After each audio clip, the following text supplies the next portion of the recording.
네, 황보 씨의 일상을 함께 만나봤습니다. 네. 굉장히 많은 스포츠를 또 즐기고 계시네요. 일단은 말 그대로 유산소는 필요하잖아요. 근데 러닝머신이 너무 이제 지루하더라고요. 그런 생활 속에서 할 수 있는 게 뭐가 있을까 해서 일주일에 한 번 정도는 농구를 하고 있죠.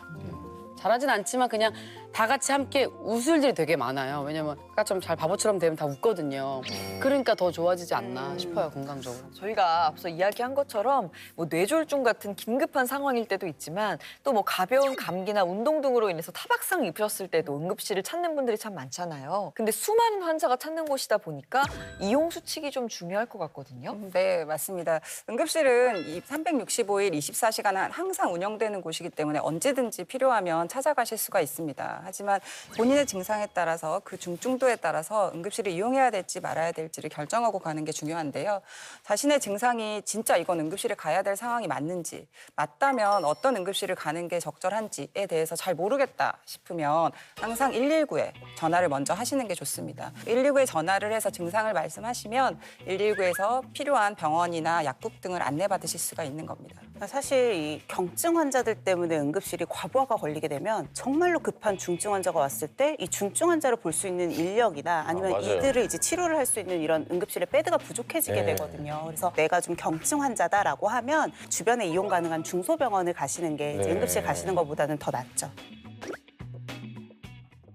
가끔 응급실과 관련한 뉴스를 보면 정말 안타까운 소식들도 많이 전해져 오는데요. 진료 순서 때문에 큰 소리가 오가고 이게 또 문제가 또 많이 되기도 하잖아요. 저 사람 왜 먼저 해주는 거예요? 내가 더 빨리 하는데 막 이런 얘가 거. 막 아픈데 막 근데 이렇게. 다들 아프시니까. 실질적으로 응급 환자의 비율을 보면 절반 이상이 비응급 경증 환자에 해당합니다. 2020년 보통 이제 일반 권역이나 지역 응급의료센터에 방문한 1,000만여 명 이상의 환자들의 비율을 보면 비응급이나 경증 환자 비율이 한 53% 정도 해당돼요. 반면에 중증 응급 환자 비율은 한 6에서 7% 정도밖에 해당되지 않습니다. 이렇게 위급하고 사경을 오가는 중증 환자에 비해서 경증 환자의 경우에 진료 시간이나 순서나 이런 부분에 있어서 소란을 더 많이 일으키고 있어서 응급실이 혼잡하게 되는 거죠. 네. 자, 통계를 좀 봤는데 국내 네. 의료기관에서 근무하는 의사 10명 중 8분은 최근 1년 이내에 네. 환자나 보호자에게 폭언 또는 폭행까지 당한 경험이 있다는 결과가 있습니다. 8명이요?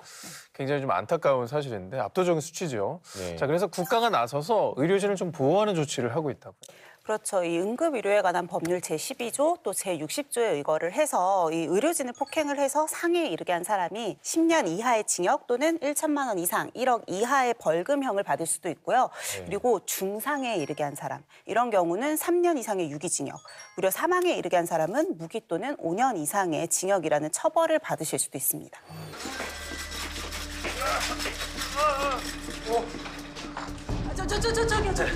저기 이 양반 좀 빨리 좀 봐주세요. 너무 아파요. 너무 아파. 김성균 씨, 죄송합니다. 잠시만요. 지금 광산 슈퍼 앞에 사중 추돌 사고가 나서 지금 응급 환자가 계속 들어왔어요. 죄송합니다. 잠시만요. 여러분이 응급실에 방문하시면 먼저 접수를 하시게 될 겁니다. 접수를 하고 나서 중증도 분류라는 것을 거치게 되는데요. 이것은 환자분의 증상에 따라서 기본적인 체크를 하면서 치료의 우선순위를 결정하는 거예요.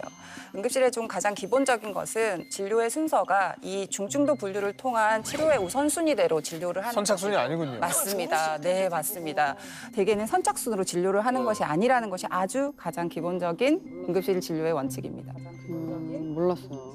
아, 이거 진짜 아무도 모르실 텐데. 네, 응급실 내 보호자 출입 때문에 사실 싸움이 생길 때가 많잖아요. 네, 맞습니다. 보호자의 응급실 출입은 가능한 건가요? 응급실은 진료 보조가 필요한 경우에 한해서만 보호자 출입이 가능하도록 현재는 통제되고 있습니다. 예외적으로 2가지 경우 정도의 예외를 두고 있는데 이 예외는 뭐 장애인 그리고 소아라든지 정신질환자든지 이렇게 특별한 진료 보조가 필요한 경우에 한해서 최대 2명까지 그리고 또는 이외에도 진료 보조가 필요한 경우 중에 의료진이 허가를 해준 경우에만 최대 2명까지 응급실에 출입을 할 수 있게 됩니다. 마지막으로 그 시청자 여러분께 응급실 이용 방법에 대해서 당부의 한마디 좀 부탁드리겠습니다. 응급실 에티케어라고 들어보셨나요? 아니, 저는 못 들어봤어요. 에티케어? 에티케어는 에티켓과 케어의 합성어입니다. 응급실을 이용하는 환자나 보호자들에게 올바른 응급실 이용 수칙을 알려주기 위해서 만든 단어인데요. 안전한 응급실 이용을 위해서는 응급실의 진료 순서가 위급한 환자 순서임을 꼭 기억을 해주셔야 되고요. 응급실은 중증 환자들에게 좀 양보해 주시는 것이 좀 필요합니다.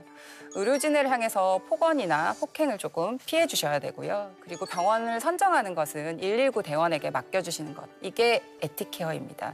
이 에티케어를 꼭 기억해 주시면 감사하겠습니다. 네.